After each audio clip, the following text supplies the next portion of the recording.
So we're a little bit over halfway in the NFL season now. We're right at week 10. Just watched the Ravens-Bengals game on Thursday and thought now would be a good time to do a kind of mid-season award watch. So I want to start with the rookies with my top three here.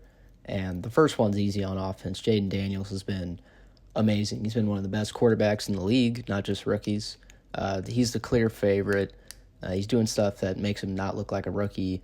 Great with his deep ball. But you've had some other guys have really good seasons. Brock Bowers has been amazing at tight end. He's stuck on a bad team with a bad quarterback, but you can see his explosiveness and his athleticism, and you see his impact on both receiving plays, passing plays, but also as a blocker. And then my last two guys, I had two receivers. I had Brian Thomas Jr. and Malik Neighbors. Brian Thomas is doing an amazing job with Jacksonville. Similar situation to Brock Bowers, bad team, not the best quarterback in my opinion. But he's still having an impact. He's leading rookies in yards and touchdowns. He's actually tied with Marvin Harrison on the touchdowns. And then with Malik Neighbors, he actually has almost identical numbers to Brian Thomas, and it's in two less games. He looks good. He looks like a stud when you watch him. He really reminds me of DeAndre Hopkins, just in the way that when he was with the Texans, he had so many terrible quarterbacks, but he would still make these amazing catches and kind of make up for the mistakes sometimes. Moving on to the defensive rookies of the year, I would say Jared Verse would be my favorite right now. It looks like that's where the odds are as well.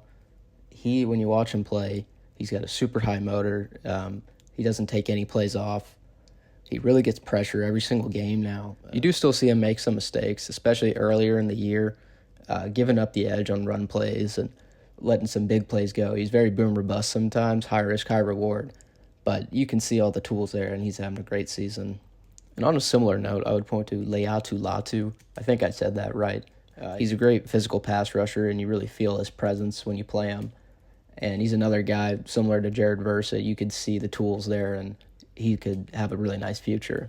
And lastly, I wanted to point out Tavondre Sweat with the Titans. A lot of people might not know how good of a season he's having right now, especially being on the interior D-line, and he's a rookie with Tennessee. That's just the truth. But he's amazing in the run game. There are stretches of the game, possessions where he takes over, and you have to change your play calling around him. That's the type of impact he's having right now. Moving on to the Offense Player of the Year, you could probably point to 10 guys here. It's just who you like and who you're watching. And to me, the front runner would be Derrick Henry. He looks like prime Derrick Henry, leading the league in yards, first downs, 20-plus yard runs, and rushing touchdowns. And that's before the Thursday night game that he just had. So it's not only because he's a game ahead. He's averaging over 6 yards a carry. He's making that Ravens offense unstoppable. Him and Lamar are ridiculous. Another guy I want to mention is Saquon Barkley. What would the Eagles be without Saquon right now? The passing game has struggled. The offensive line hasn't looked as dominant as it has. But Saquon has been consistently amazing. He had kind of a blunder earlier in the season with that drop pass that could have maybe won the game. But outside of that, he's been amazing. He's right under 1,000 yards and 6 yards a carry as well. Lastly, I wanted to throw in Justin Jefferson because every week that you watch him, he looks like the best receiver in the NFL. League leader in yards, 20-yard catches, top 10 in touchdowns and first downs. He's unstoppable. If you leave him one-on-one, he will beat you. These are all things that we know about Justin Jefferson, but he's, again, having an amazing season. Moving on to defense, I would look at T.J. Watt. He's been absolutely dominant for 5 years. You can't deny him. He's another guy. If you leave him one-on-one, he's going to make you pay. He's putting up pretty good numbers. Not at the top of the league, but he's one of those guys that you don't need to see the numbers to know that he's amazing. And next, I think you could put this guy at first, and you couldn't be mad. Trey Hendrickson, league leader in pressures and sacks. He's also on a real hot streak. In the last 25 games, he has like 26 sacks, something like that.